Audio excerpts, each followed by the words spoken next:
upgraded in any way. Odyssey was holding her right shoulder. The Indiana Fever finally pulled off the playoff win fans had been dreaming about for years. But leave it to the WNBA to turn what should have been pure celebration into yet another drama. Instead of the spotlight being on Lexi Hull's game-winning steal or the heroics of Kelsey Mitchell and Aaliyah Boston, the headlines focused, believe it or not, on a confrontation between Sophie Cunningham and a league security guard. Sophie, wearing a bulky leg brace and far from game-ready, wasn't storming the court or causing trouble. Yet a security guard decided to play enforcer, barking at her like she'd just rushed the floor during a fight.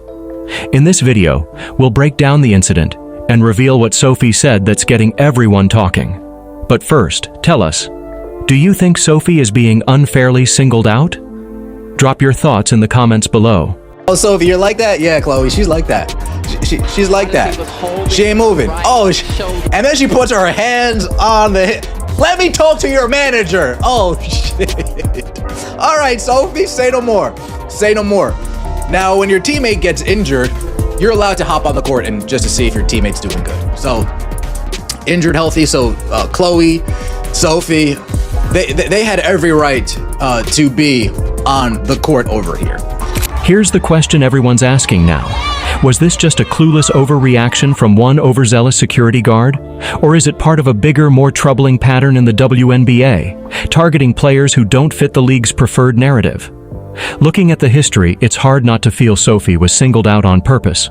Her response, calm, composed, but defiant, made it clear she wasn't about to be intimidated by a glorified hall monitor. The scene should have been all celebration. The Fever, even without Caitlin Clark in half their rotation, and missing key players like Ari McDonald, Sydney Coulson, Chloe Beebe, Dearest Dantas, and Sophie herself, had just pulled off a dramatic playoff win. Fans were on their feet, the team was buzzing, and everyone should have been soaking in that postseason energy. Instead, we got the surreal image of Sophie in her brace, standing at midcourt, only to be aggressively confronted by league security. No fight, no violation, no reason, yet she was suddenly treated like a threat. Why in the F is that security guard all up on Sophie Cunningham? And look, I think there is a reason she got up in Sophie's face, and I don't think there was any need to sort of bow up to Sophie like that. I don't think, and to Sophie's credit, she did not back down at all. Now think about the optics. Sophie Cunningham, clearly injured and unable to sprint even if she wanted to, being leaned on by a security guard who seemed intent on turning a non-issue into drama. The camera captured it all perfectly. Sophie's expression shifted from puzzled to annoyed to that unmistakable Cunningham glare fans know so well. It's the look that says, "Seriously?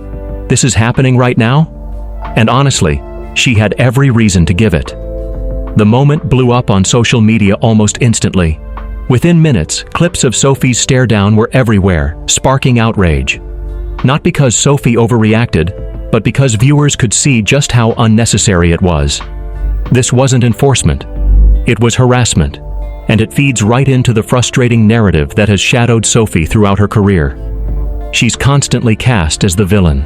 So Odyssey Sims goes down hard, and Sophie Cunningham, Caitlin Clark, Chloe Beebe are waiting for at half court, and the cop tries to get Sophie Cunningham to move. Sophie Cunningham was like, "You're not gonna get me to move. I'm waiting for Odyssey." And you could see during the review, look at Sophie Cunningham clapping, not moving, waiting for her teammate. That's the Fever for you. Why? Because Sophie Cunningham doesn't follow the WNBA's party line. She speaks her mind, challenges narratives, and carries herself with confidence. Unapologetic and unwilling to shrink just because others want her to. And for that, she's been treated differently by rival fans, the media, and now apparently by the league's own staff. This is the same Sophie Cunningham who regularly trends on Twitter, whose clips rack up massive views, and whose fan base is one of the loudest in women's basketball. She's great for business. Yet instead of celebrating her, the WNBA seems determined to turn her into a problem. Comments flooded in across Twitter, Instagram, and YouTube. Some said outright, "Sophie is treated this way because she doesn't fit the league's preferred image." Others pointed out the racial and cultural double standards at play. If Angel Rhee or Paige Beckers had been in Sophie's place, the story would have been completely different. Their passion, their leadership, celebrated, but Sophie Cunningham in a leg brace? Suddenly she's the problem. Fans weren't buying it, and they made that clear. Hashtags like #SocsFreeSophie and .WNBA Exposed started trending within hours. Folks, I didn't realize how much fun I would have watching these people break down. It's a meltdown. It's a meltdown on Twitter today. It's embarrassing to a certain extent. Not for me, for them. And then we got the Caitlin Clark and the Indiana Fever getting booed as you're getting off their court.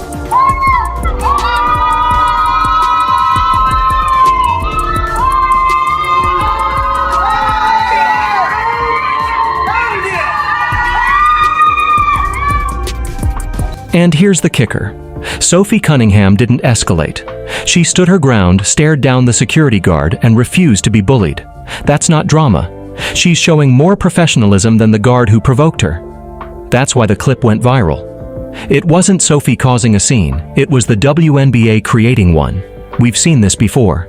Remember when refs got uneasy with DeJane Carrington and security swooped in?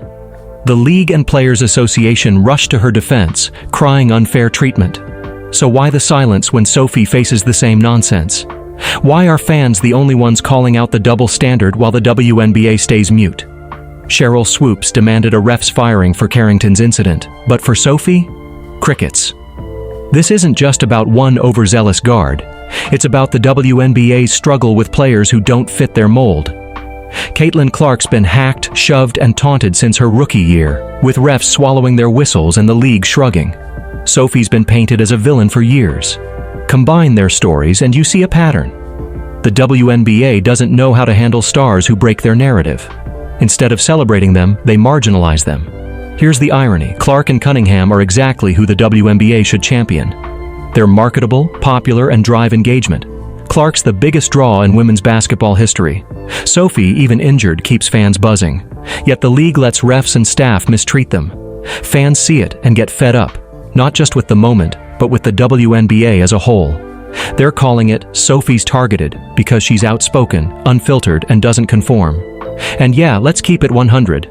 She's a star, and some can't handle it. The fallout was instant. Fans flooded comment sections, slamming the WNBA for embarrassing Sophie during a celebratory moment. They pointed out the league's hypocrisy, investigating fans for booing Angel Rhee, brushing off flagrant fouls against Clark as part of the game, but silent when Sophie's harassed. It's selective enforcement, selective outrage, selective protection. Every time it happens, the league's credibility takes a hit. This isn't just bad optics, it's bad business.